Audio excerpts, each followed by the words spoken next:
will give us a little clarity as to what we're seeing. Has anybody been watching the YouTube videos of the worldwide protests that are going on? Have you ever seen anything like this?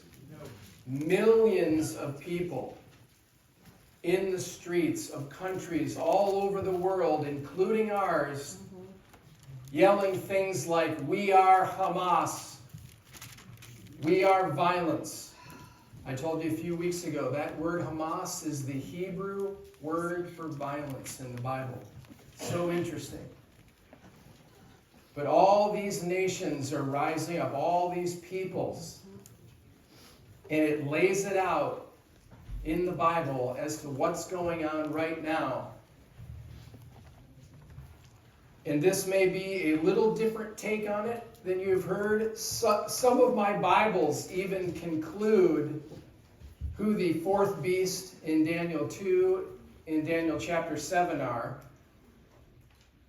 But I believe God gives us clues as to this end-time kingdom that the Bible said is going to arise, and it will be in power when Jesus comes back.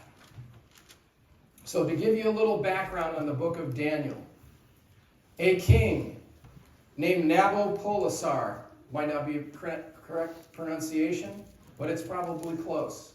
He was a Babylonian king who conquered the Assyrians in 609 BC, before Jesus. The Assyrians, years earlier, conquered the 10 tribes of Israel. So when, I will call him Nabo, when he conquered the Assyrians, he also took authority over the nation of Israel. When he passed, his son Nebuchadnezzar, who we are all familiar with if we've ever read the book of Daniel, took his throne, and when he did that, he came into Jerusalem and he took some of the things out of the temple. He also took with him some of the royal class of young men, it says men without blemish, and brought them back to Babylon to serve him in his courts and to teach them the ways of the Chaldeans, the language, the literature, all of these things. You can read about it. I'm paraphrasing in light of time. We need a Sunday sometime when we can just be in here for hours. Oh, this is so great. I'm so excited about this stuff. Because if you will press in and sit with the Lord and study and dig, man, I'm telling you, the stuff in here, and he lays it all out. So, and we know the story that God gave Daniel.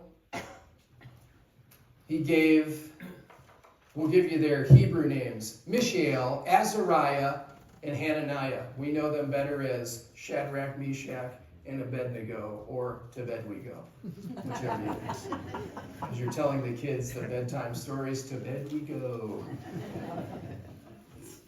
So these four guys got great favor because of their faithfulness to the Lord, and they rose up amongst all the magicians, the astrologers, the Chaldeans, the soothsayers, and they were like the cream of the crop amongst all of the people in Babylon. So it turns out that Nebuchadnezzar, in chapter 2, it says this, verse 1, "Now in the second year of Nebuchadnezzar's reign, Nebuchadnezzar had dreams plural. He'd been dreaming this thing, and I bet he was dreaming it over and over. Have you ever had a dream that you've dreamt over and over, that the Lord's given you? And his spirit was so troubled that his sleep left him. He couldn't sleep because of this dream he kept having. So he calls all the magicians, the wise men, the soothsayers, he gets them all together, and he says this, 'All right, you guys, I'm paying you for something.'" He doesn't say that in here, but you know. "I'm feeding you. I want you to first tell me the dream I'm having, and then tell me the interpretation, because I know if you can tell me the dream, I'll believe the interpretation." Makes sense? It's very wise, actually. And all the wise men, they start complaining immediately. Oh, no king has ever asked something like this of his wise men. It's an impossibility. We can't do it. He gets so mad at the response that he sends out a kill order on all of them. He tells Arioch, the captain of the guard, go kill all the wise men. These guys are useless. And they start killing all the wise men. Well, guess who are also wise men? Daniel, Shadrach, Meshach, and Abednego. So they see this coming down, and Arioch, the captain of the guard, shows up at their house.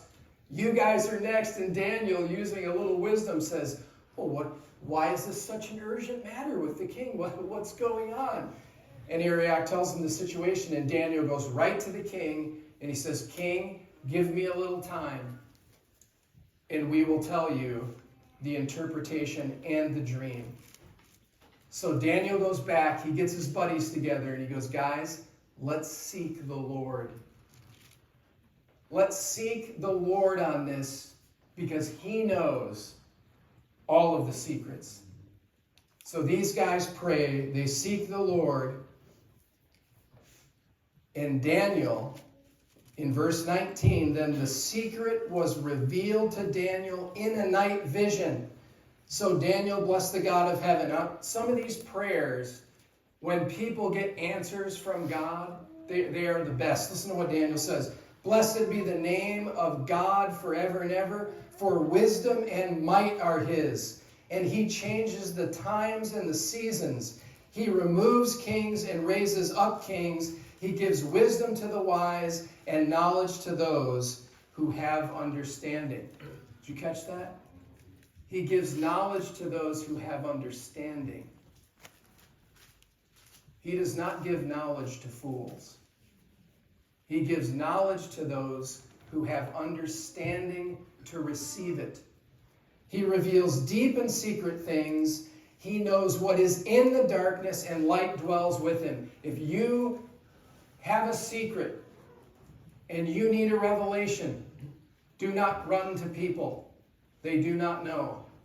God is the revealer of mysteries. It's who he is. He knows everything, every secret. There is nothing hidden from him. God is so awesome, I'm telling you. I thank you and praise you, O God of my fathers. You have given me wisdom and might, and have made known to me what we asked of you, for you have made known to us the king's demand. So he gets a revelation, and he goes into the king. He says, King, we got the revelation for you.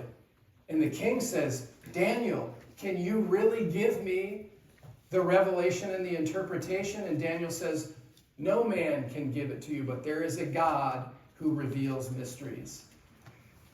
And we will skip down to verse 36 of chapter 2. Oh, I'm sorry. Actually, no, too far. Verse 31. And it's so interesting that Daniel, when he prayed to the Lord and he got the guys together, he said, hey, this is to spare our necks. We're praying so that God gives us the revelation so we're not killed. It's amazing. And the other interesting thing I want to point out is this. God can give a revelation to anybody he wants to. King Nebuchadnezzar was an idol-worshiping, wicked, arrogant, whatever you want to call him. God gave him the revelation. Gave him an end-time dream. It's amazing. Verse 31. So Daniel, he's going to recount the dream to King Nebuchadnezzar. You, O king, were watching, and behold a great image. This great image, whose splendor was excellent, stood before you, and its form was awesome. It was a terrifying, a very fearful thing to see this large image. The image's head was of fine gold, its chest and arms of silver, its belly and thighs of bronze, its legs of iron, its feet partly of iron and partly of clay. This is really important. Verse 34, you watched while a stone was cut out without hands, which struck the image on the feet of iron and clay and broke them in pieces. Then the iron, the clay, the bronze, the silver, and the gold were crushed together and became like chaff from the summer threshing floors. The wind carried them away so that there was no trace of them found. And the stone that struck the image became a great mountain and filled the whole earth. Now we know that the stone is Jesus. Psalm 118, the stone that the builders rejected. Jesus said, upon this rock I will build my church, and the gates of hell. You can be broken over the stone, or the stone can crush you to powder. He is the rock. David said, you pulled my feet out of the slimy pit and set me on the solid rock. The rock is Jesus. So it is important to note that Jesus destroys this end-time kingdom of the feet of clay and iron. Verse 36, this is the dream. Now Nebuchadnezzar's got to be sitting there like, whoa, I'm all ears. He scooted forward on the throne, I'm sure, like on the edge of his seat, because he wants the interpretation. I mean, you can't make something like that up. This is a very detailed, you don't just guess one of these. Verse 36, this is the dream. Now we, I love how he says we will tell the interpretation of it before the king.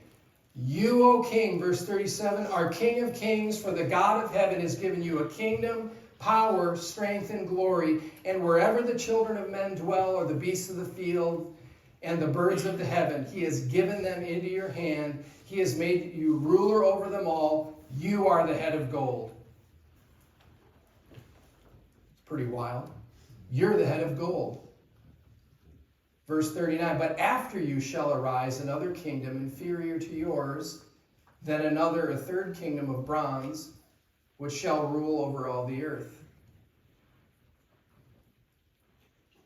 Interesting thing, the next kingdom that comes in is the Medo-Persian kingdom. We know this because right in the middle of the book of Daniel in chapter 5, it says that Belshazzar is suddenly murdered and the kingdom was given to Darius. Cyrus of Persia conquered the Medes, whose king was Darius, in earlier years, and he allowed Darius to stay king over the Medes. So it was a joint empire, the Medes and the Persians. That's why it's like that. When Cyrus came in and conquered the Babylonians, he put Darius in control of Israel. That is why Daniel in the lion's den, King Darius is in there. That's how that switch happened. There's a little history. So that next kingdom is talking about the Medes and the Persians. Then we go on to the third kingdom, which was probably the Greek Empire, Alexander the Great. He dies prematurely. His kingdom is divided between 4 generals. And then he talks about, in verse 40, and the fourth kingdom shall be as strong as iron, inasmuch as iron breaks in pieces and shatters everything. And like iron that crushes, that kingdom will break in pieces and crush all the others. Okay. Many of your Bibles in all of these things will say this is the Roman Empire. I do not believe that this is the case. Tracy, can you put up the first slide? You know I'm not a person that uses slides, but I did this morning. I'm very technologically challenged. It would be the Babylonian and the Medo-Persian empires, I believe. What this dream is saying is that this fourth kingdom will come in and overtake all of these other kingdoms and crush them to powder. I would like you to notice the land area of the Babylonian Empire. I'm going to step over here. We know that I should have a little laser pointer, shouldn't I? You've got the Mediterranean Sea to the left. You have Iraq, Syria, Turkey. You can see the land mass or the jurisdiction of the Babylonian Empire. Let's slide over to the next, to the Medo-Persian Empire. Gets even larger, but it encompasses that earlier empire. Now can we go to the Greek Empire? Please. Isn't this fun? It's like a flannel graph, but better.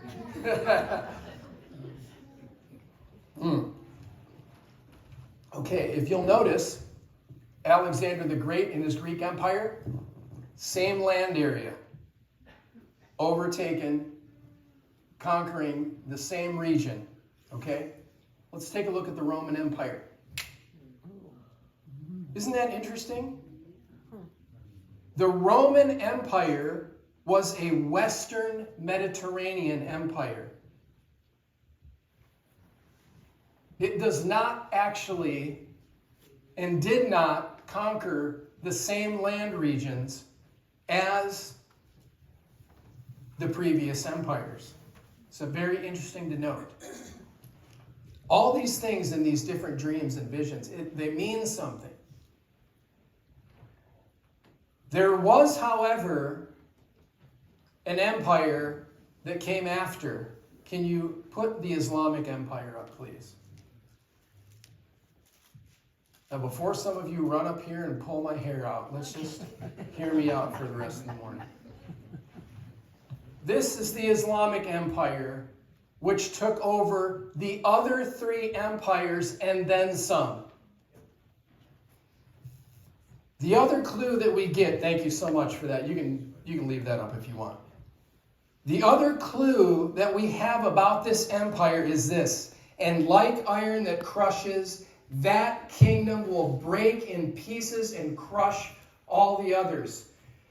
We'll get into Daniel chapter 7 in just a bit, but this kingdom grinds everything to power. It's a destructive kingdom.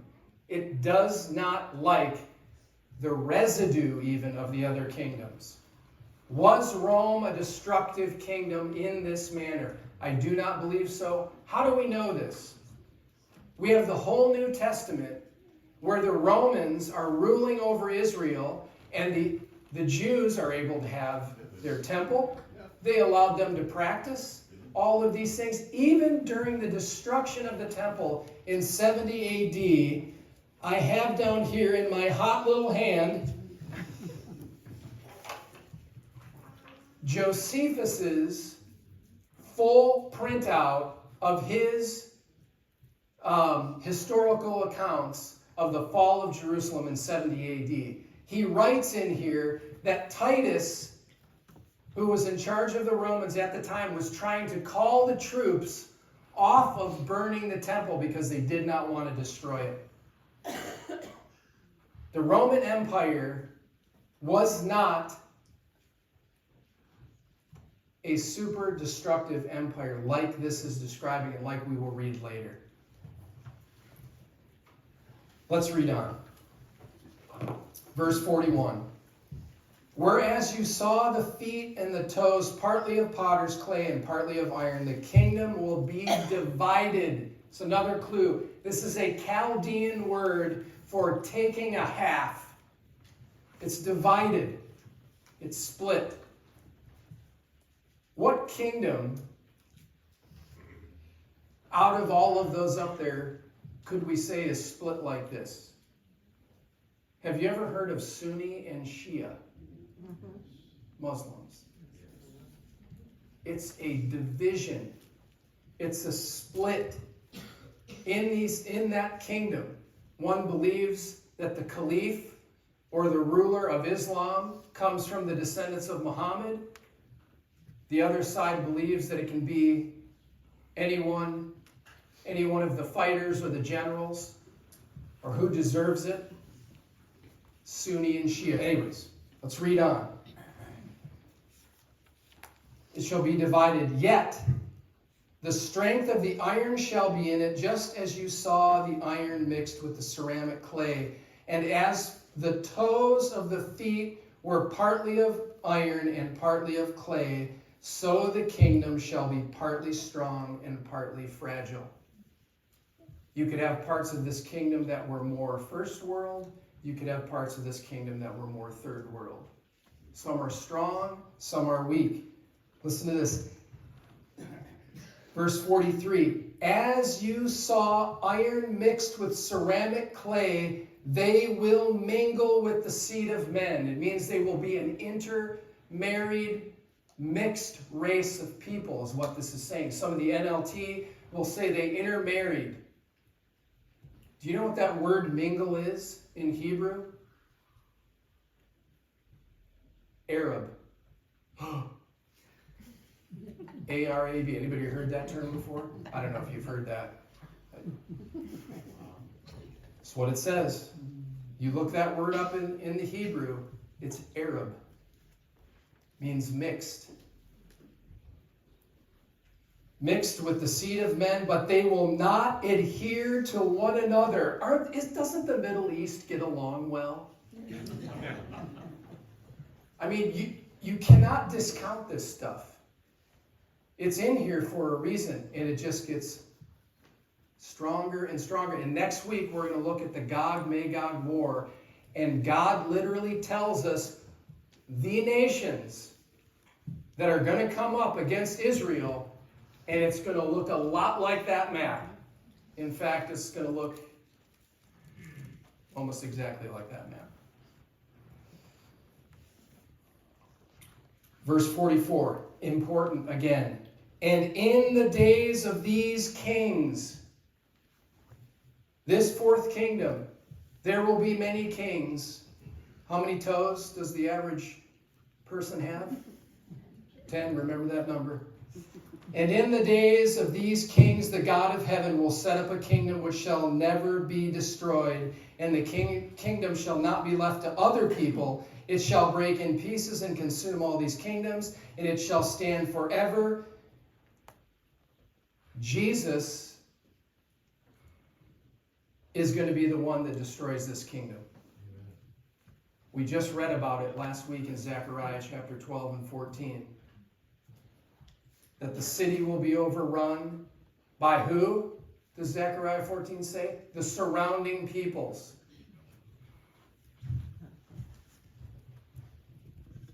Laser pointer. See the black circle? Yes, there you go. Move the hand to the left. Left a little more. Up. Whoop, you're in the ocean. The sea. There you go. Whoop, down. Find Israel. Straight down. Yep, right there. The surrounding peoples, God said, he would bring against the nation of Israel.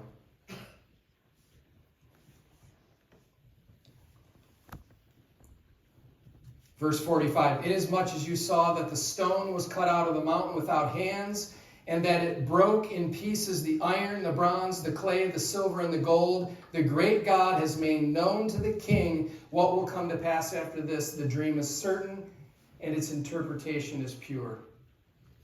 It's incredible. So we got some clues on this end-time kingdom who Jesus is going to come and destroy and fight against. The stone is going to smash the feet of iron and clay in the days of those kings. It will be a kingdom in operation that Jesus is going to come back and take out. Turn with me quickly to... Is everybody staying with me? Yep. Do you need like a snack break? Or if you have to leave, just go ahead. If this is not interesting to you, my brain was almost melted last night as I was studying this stuff and just going over it and flipping back, because we're going to, if you can, take your finger and stick it in Revelation chapter 13. Here's something that I want to tell you. When we read Bible prophecy, many times it can seem very disjointed and like this is coming out of left field, and we read this. Here's like the biggest revelation that the Lord gave me. It's all the same story. It's all the same story. Zechariah, Ezekiel, Isaiah chapter 63, Daniel chapter 2, 7, more. It's all Revelation chapter 13, same beast, same story. Gog-Magog war. They're going to call in the birds. Revelation chapter 19 or something like that, back in there. Going to have another feast of the birds. It's all the same story told over and over and over again because it was given by revelation to several different people. And when you get that, then it's like, okay, now I can read this and understand it. Like this guy's got 10 toes, this guy's got 10 horns, you got 7 heads. It's all the same kingdom. Okay, Daniel chapter 7. In the first year of Belshazzar, king of Babylon, Daniel had a dream and visions of his head while on his bed. Daniel chapter 7, verse 1. And remember, if you can sneak a finger into Revelation chapter 13. Daniel, verse 2, spoke saying, then he wrote down the dream telling the main facts. Verse 2, Daniel spoke saying, I saw in my vision by night, and behold, the 4 winds of heaven were stirring up the great sea. If you quickly just glance, you don't have to, but Revelation chapter 13, John, then I stood on the sand of the sea, and I saw a beast rising out of the sea. Back to Daniel chapter 7, verse 2. I saw in my night vision, and behold, the 4 winds of heaven were stirring up the great sea, which is the Mediterranean Sea. And 4 great beasts came up from the sea, each different from the other. The first was like a lion, and had eagle's wings. I watched till its wings were plucked off, and it was lifted up from the earth and made to stand on 2 feet like a man, and a man's heart was given it to it. Nebuchadnezzar. Remember when he got real arrogant? And he was like, look at all this great stuff I built. Burn. God said, you're going to eat grass like a cow for 7 years. Your hair's going to grow so long, it's going to be like eagle's feathers. That's what it says. His nails grew real long. And then it says, at the end of 7 years, he stood back up like a man because his mind came back to him. He was given the heart of a man, and he was reinstated into his kingdom. This is what this is saying. Daniel's having the same dream and vision that Nebuchadnezzar had, just a little more detail. Suddenly, verse 5, another beast, a second like a bear, it was raised up on one side, had 3 ribs in its mouth between its teeth, and they said thus to it, arise, devour much flesh. Raised up on one side, probably because one part of the kingdom was greater than the other, the Medo-Persian kingdom. 3 ribs in his mouth could be Babylon, or it could be Assyria, Babylon, and Media. But these are not actually the important kingdoms in this.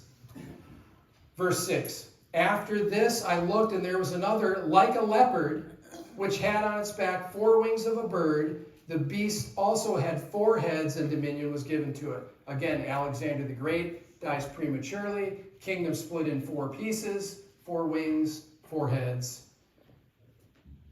Verse 7, after this I saw in the night visions, and behold, a 4th beast, dreadful and terrible. Now I looked up the word dreadful. It's a Chaldean word, and it means to make people slink, like in terror. This kingdom will inflict such fear on the people. This is what it's saying. This is a dreadful and terrible kingdom that will inflict such great fear on the people that they will slink around. Exceedingly strong. It had huge iron teeth. It was devouring and breaking in pieces and trampling the residue with its feet. Listen to this. It was different from all the other beasts that were before it, and it had 10 heads. We have to be looking for a kingdom that is totally different than anything that has come before it. Now here's the interesting thing about Islam. I also have Exhibit B. I feel like this is like a court case. I'm reasoning with you. Using the scriptures. What's that? I object, yeah. This is, I printed this all up, much to my wife's dismay, probably using up all of our computer ink. This is the Committee on Foreign Affairs in front of the House of Representatives about what ISIS was doing in 2015 and previous to that, ISIS being an Islamic militant jihadist group of individuals, which all true Muslims are jihadists, if you read any of the Quran or any of that kind of stuff. And people were coming and sitting in front of the representatives and telling them eyewitness accounts of what was going on in Iraq back in 2015.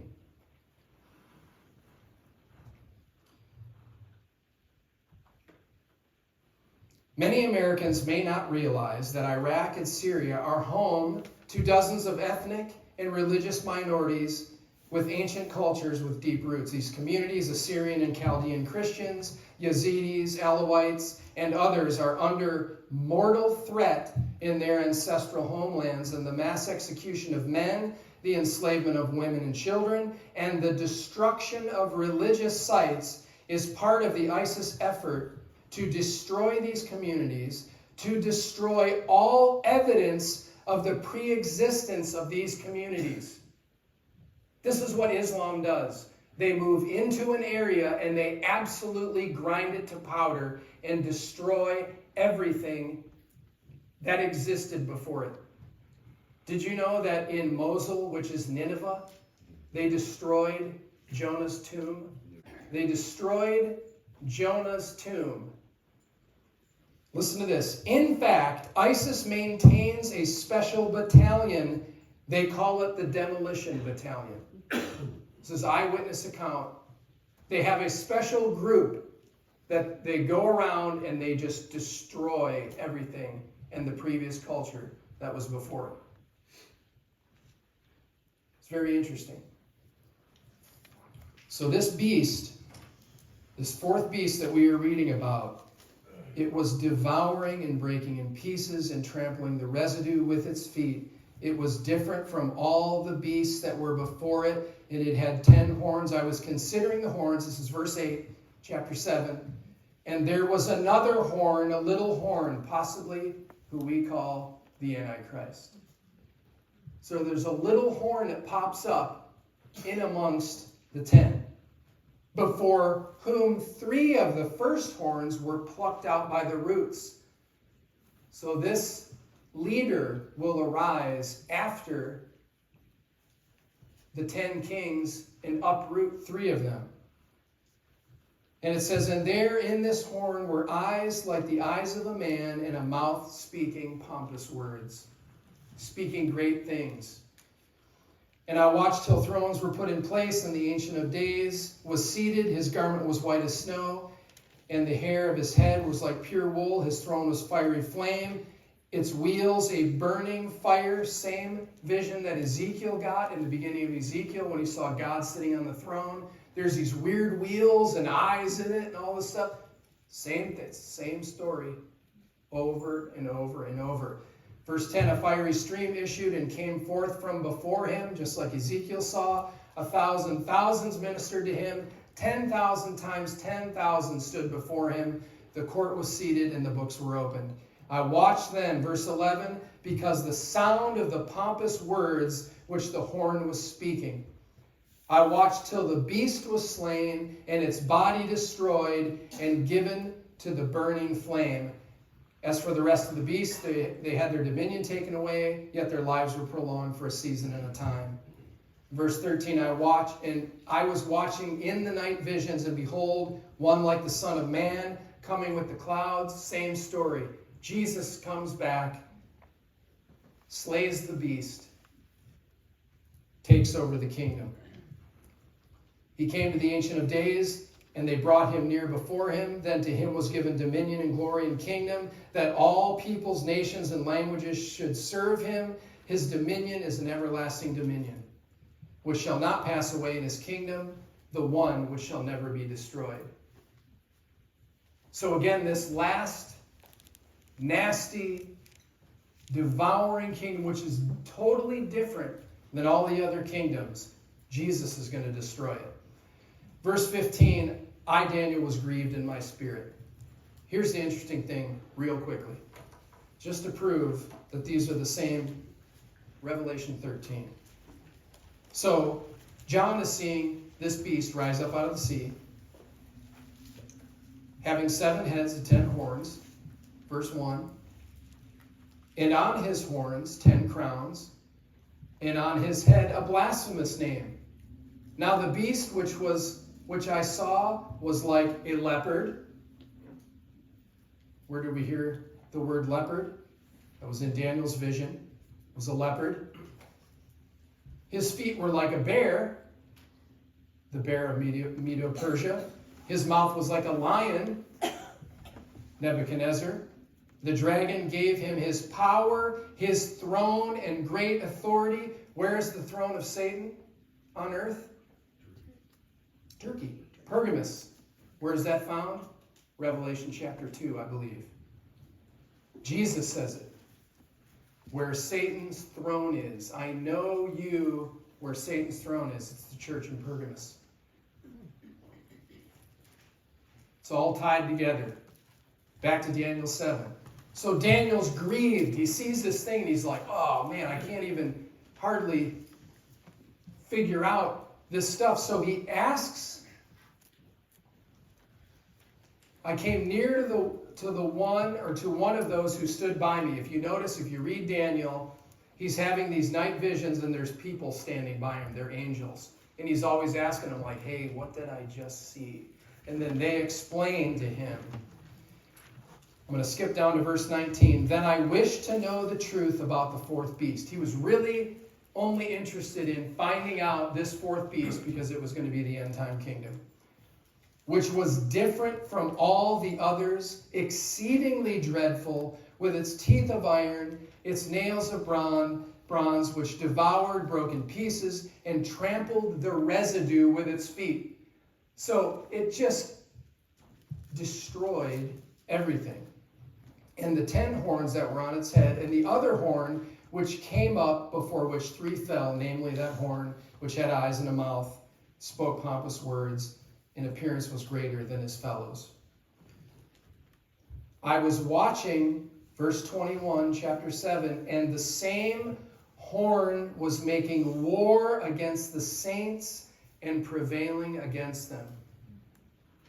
Now, for all you pre-trib rapture folks, I love the idea. I'm all in. If that's the ticket, I would like to go. But if the beast is making, if this little horn, and we'll read, it's the same thing in Revelation, if the beast is making war against the saints and prevailing against them and overcoming them, there's got to be some saints here. Just a off-the-cuff observation. He's making war against the saints and prevailing against them until the Ancient of Days came and a judgment was made in favor of the saints of the Most High, and the time came for the saints to possess the kingdom. So this Antichrist beast system will be persecuting the people of God until the day that Jesus comes back and saves the day. This is the whole point to this. This kingdom that is being described, only Jesus is going to stop it. And the saints will be here, and they will be getting persecuted. This is what it says. I'm going to finish up here, because yes, I've just broken the record.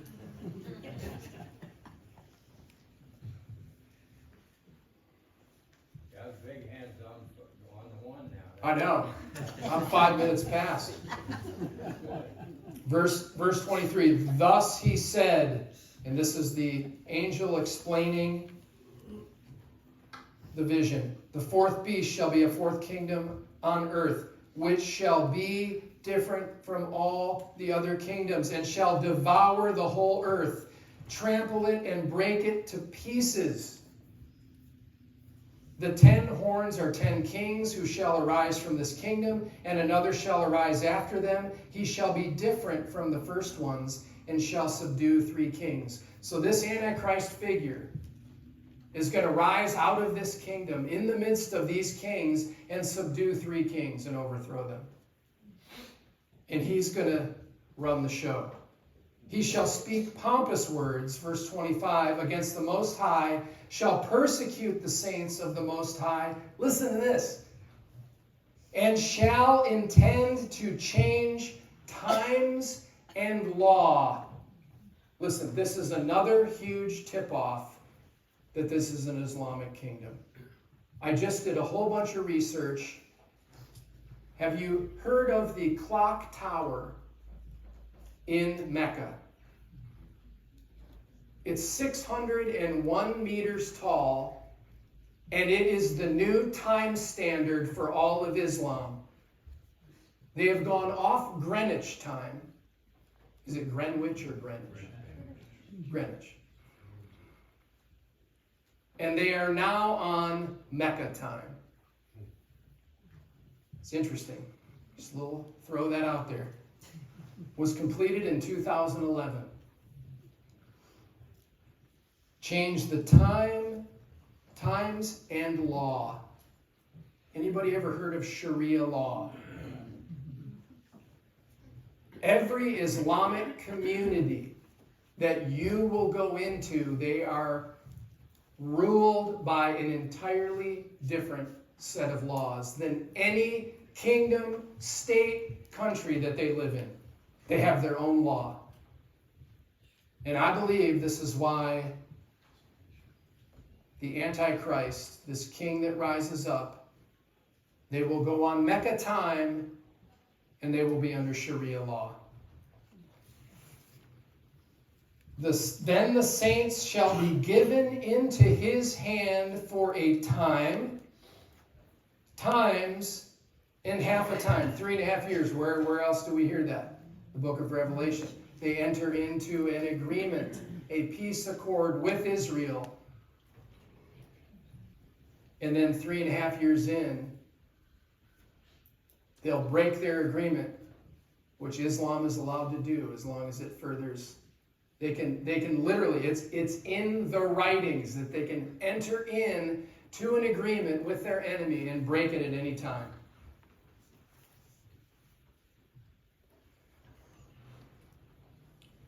Three and a half years, and Jesus said, for the elect's sake, this time would be shortened, or there would be no flesh left. That's what it said. The time is going to be so rough that God shortens the time. For whose sake?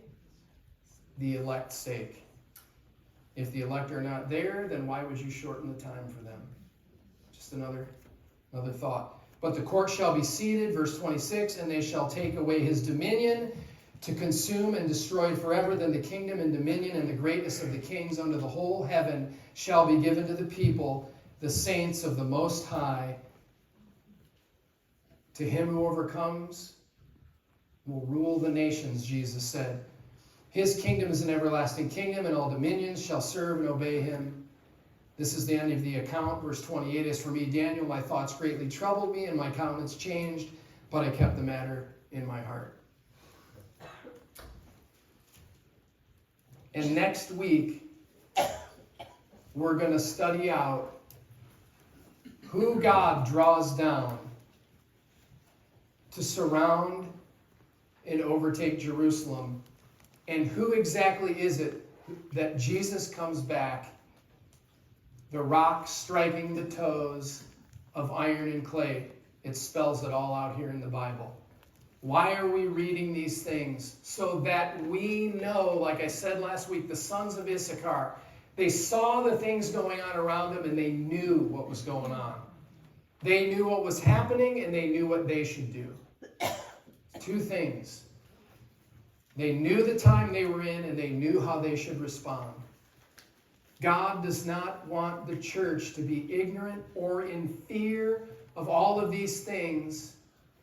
He wants us to know ahead of time so when they happen we go, oh, I know what's going on there.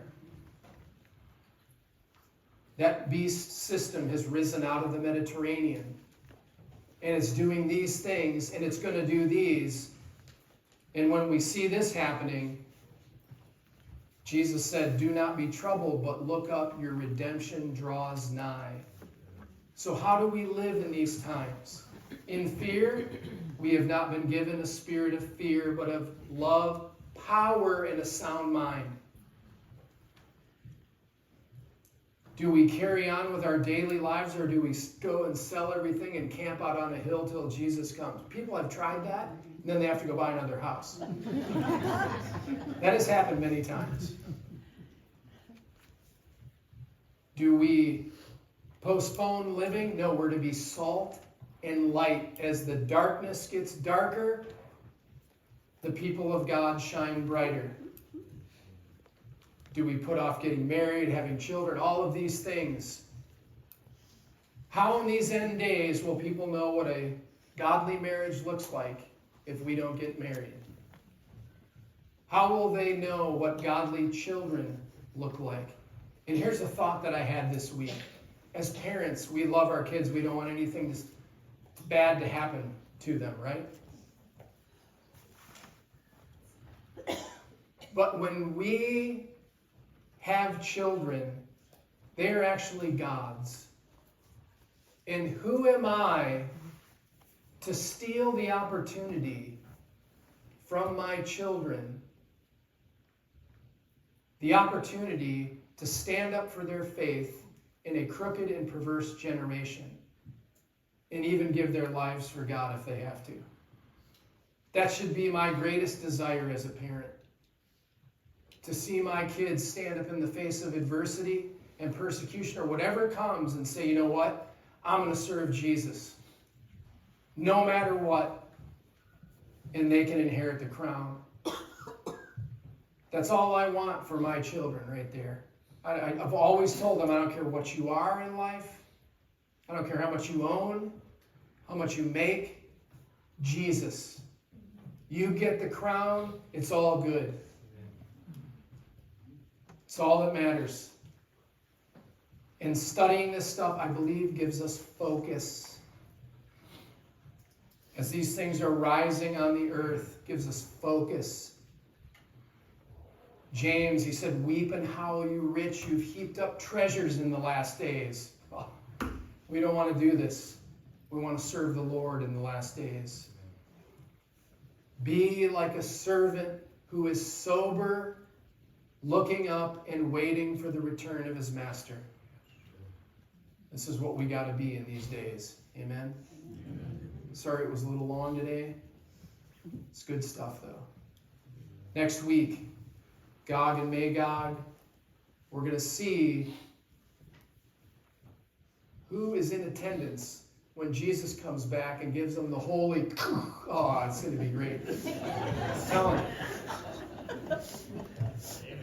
Yeah, I do want to be alive, standing there. Let me pray. I'm going to get into the flesh here.